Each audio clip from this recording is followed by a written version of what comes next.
এক গৃহস্থর বাড়িতে একটি ছাগল ছিল। সে ছিল একাকী ছাগল, তার কোনো বন্ধু ছিল না। তাই সে প্রায়ই একা একা হাঁটাহাঁটি করত আর আফসোস করত, আমার যদি বন্ধু থাকতো তাহলে আর আমাকে একা একা থাকতে হতো না। আমরা দুই বন্ধু মিলে পুরো এলাকাটা টই টই করে ঘুরে বেড়াতাম আর গাছের পাতা চিবোতাম। একদিন ছাগলটি হাঁটতে হাঁটতে এক নদীর কাছে চলে যায়। সেখানে গিয়ে দেখে, ইস রে, নদী কি টলমলে পানি, দেখে খুব খেতে ইচ্ছা করছে। যাই দেখি একটু পানি খেয়ে আসি। এই বলে সে একদম নদীর ধারে চলে আসলো। আর অমনি দেখতে পেল পানিতে তার মতোই আরো একটা ছাগল। ছাগলটি দেখতে পেয়ে ভীষণ খুশি হয়ে যায়। ওই তো আমার মতো আরো একটি ছাগল দেখা যাচ্ছে, এবার আমরা দুইজন বন্ধু হয়ে যাব। কিন্তু ওই বন্ধু তো পানিতে পড়ে মারা যাচ্ছে, যাই তাকে বাঁচাই। এই বলে সেই একাকী ছাগল খুশি হয়ে সেই ছাগলটিকে বাঁচানোর জন্য পানিতে নামলো। এদিকে এই ছাগলের কাণ্ড একটু দূর থেকে একটা শিয়াল দেখতে পায়। শিয়াল দেখে বলে, হে হে হে হে হে, কি কাণ্ড রে, শালার বোকা চোদা। এই বোকা ছাগলটা তার ছবি পানিতে দেখে বলছে আমার আরো একটা বন্ধু হইল। তাই ছাগলটিকে বাঁচানোর জন্য বোকা ছাগল পানিতে নামছে। যাক, ভালোই হলো, এবার ছাগলের মাংস খেতে পারবো।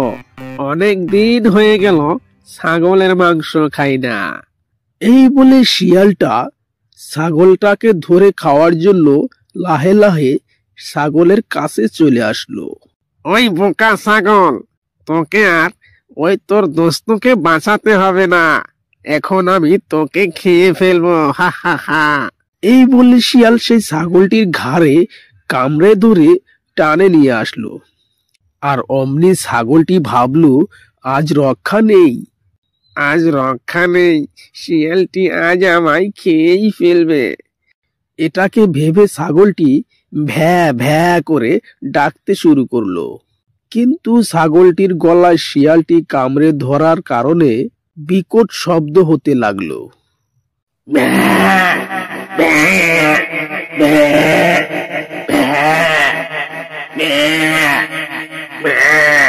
ছাগলটির এমন শব্দ শুনে শিয়াল ভয় পেয়ে যায়। বাপরে, এ কেমন ছাগল রে, ছাগল তা ভ্যা ভ্যা করে ডাকতে, কিন্তু এটা এমন ভয়ঙ্কর করে ডাকে কেন? নিশ্চয় এটা ছাগল নয়, আস্ত জানোয়ার, প্রাণে বাঁচি তো আগে। এই বলে শিয়াল দৌড়াতে দৌড়াতে পালাতে লাগলো।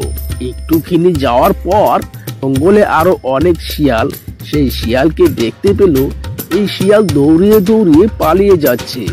তারপর তারা ভাবলো, আরে ঘটনা কি, আমাদের বন্ধু এভাবে দৌড়িয়ে পালিয়ে যাচ্ছে কেন? নিশ্চয় কোনো একটা অঘটন ঘটেছে, না হলে কি এইভাবে দৌড়িয়ে পালিয়ে যাচ্ছে? আরে হ্যাঁ হ্যাঁ, এইভাবে দৌড়িয়ে পালিয়ে যাচ্ছে, নিশ্চয় কিছু একটা হয়েছে, চল চল আমরাও পালিয়ে যাই।